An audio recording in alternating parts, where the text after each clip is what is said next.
Hi there, in this demo I'm going to be showing you GlassFlow. I'm going to be demoing how to create data pipelines between Kafka and ClickHouse and using GlassFlow to deduplicate data and to join two streams of data.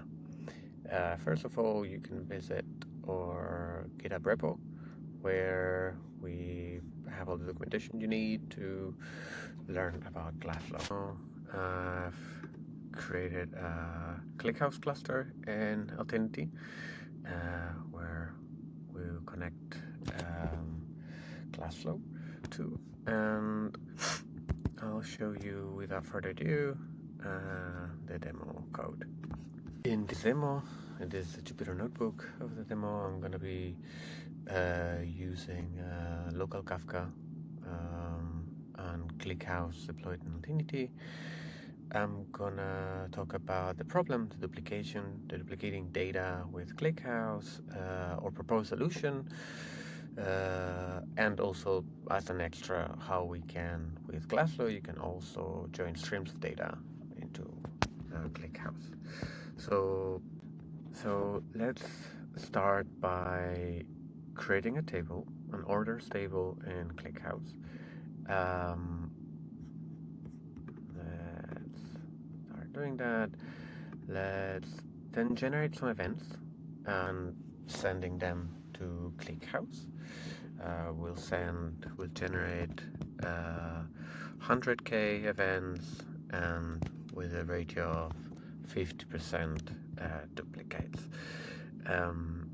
We're doing that using GlassFlow. It's a helping library that we created to generate events and send them, like in this case I'm syncing them in a yield, so I'm creating the generator, but you could send them to Kafka directly. And this uses Faker library to generate this fake data. You can extend it to use other generators. Let's go for it. And now we're going to be writing those events into ClickHouse. This might take a while. Once it's done and it's finished running, so these are the results. We have generated a unique from the 100K unique of 2/3 and 50% of them, so 1/3 is duplicate. From those, we still have 1.25% that are still duplicate in our ClickHouse table.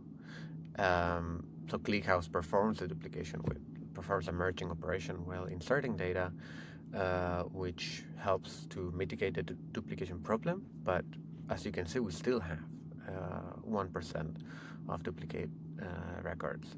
This can be solved adding a final operator in the query.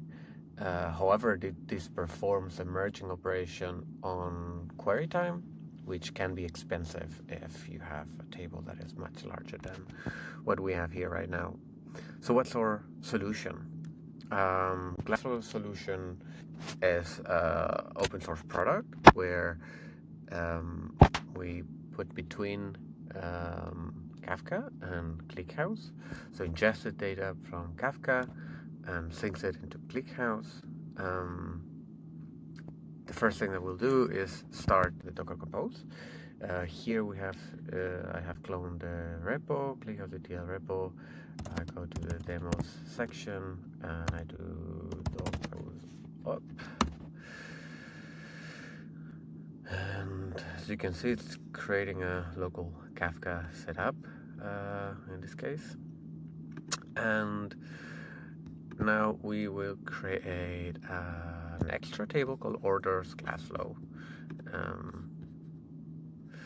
Now we will create in our local Kafka topic called orders, and we'll be sending data to that topic. Just for GlassFlow to be able to read the event and understand what's the data coming, we're going to be sending a sample event. And now we have to go to the GlassFlow UI. We can do it in localhost 8080, and this is the GlassFlow UI. From here you can create different types of pipelines. With join, only ingest only, joins and duplication. For this demo we'll create the duplication pipeline. We need to add the credentials here.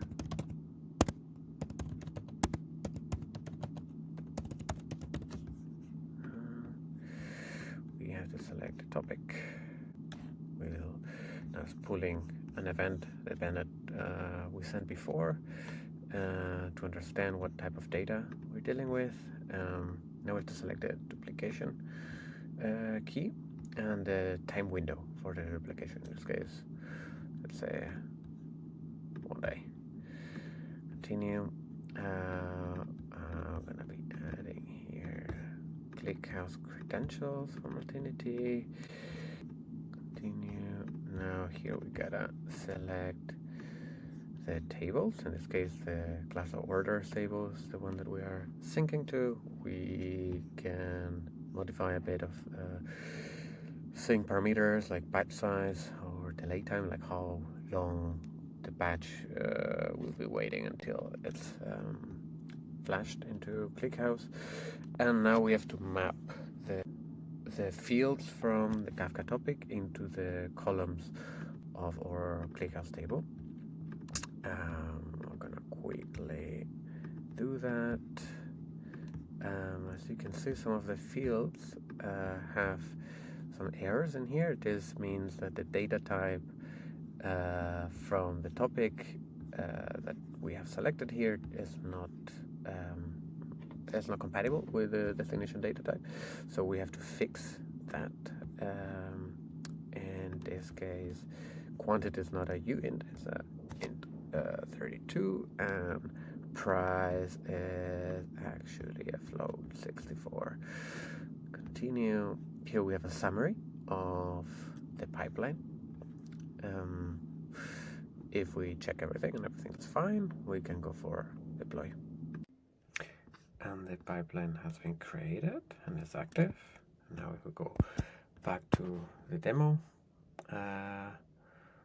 we can send 100k events.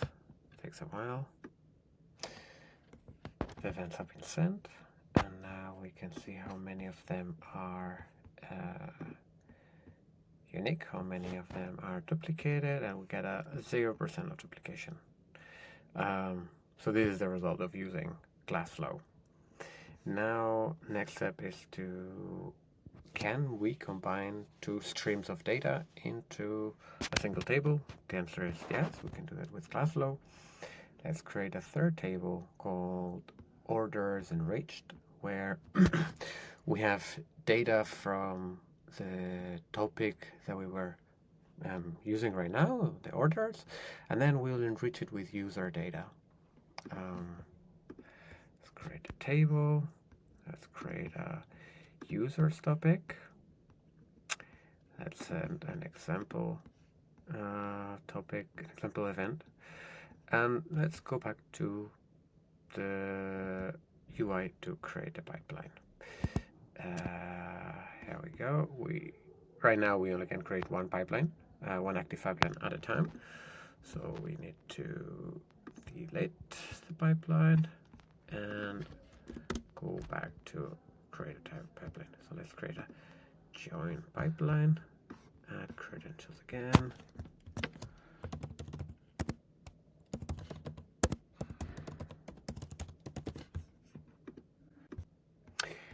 And now we have to select the left topic. Left topic still is the same, orders. It's fetching events, correct. Continue. Now the right topic, users, the one we just created. And you can see an example of that. It's the example event that we sent before. Next step here is to select the join key. So we're gonna join it by user ID.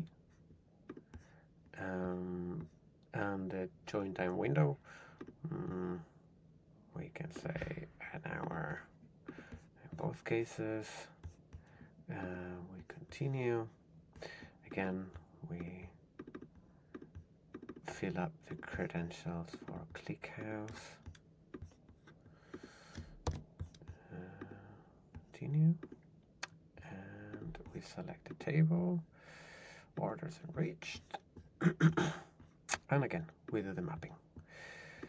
Order ID, user ID, product ID, quantity, price. Now we go for a username, email, phone number, address,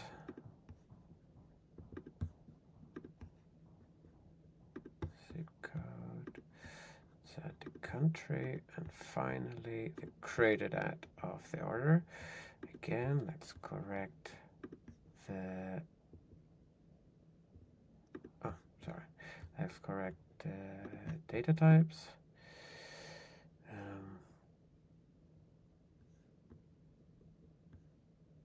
Price 4 and continue.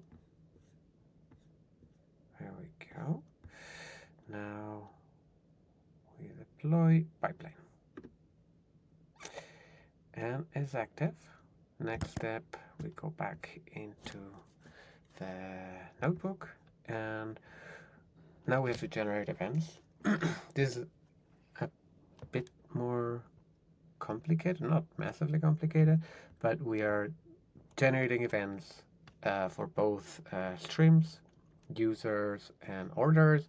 Both have to have matching user IDs, so that's why we're using a custom schema in GlassGen. We basically generate a bunch of keys that then they are sent in both orders and users events. We can select how many events we want to generate, and we generate both. Let's go for it. So now this is finished, and we can go to Altinity and check the table.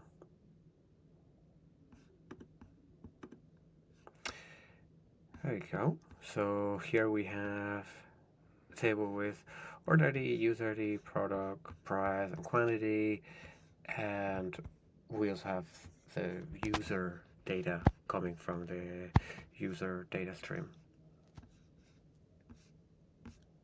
And that's it for this demo. Hope you enjoy.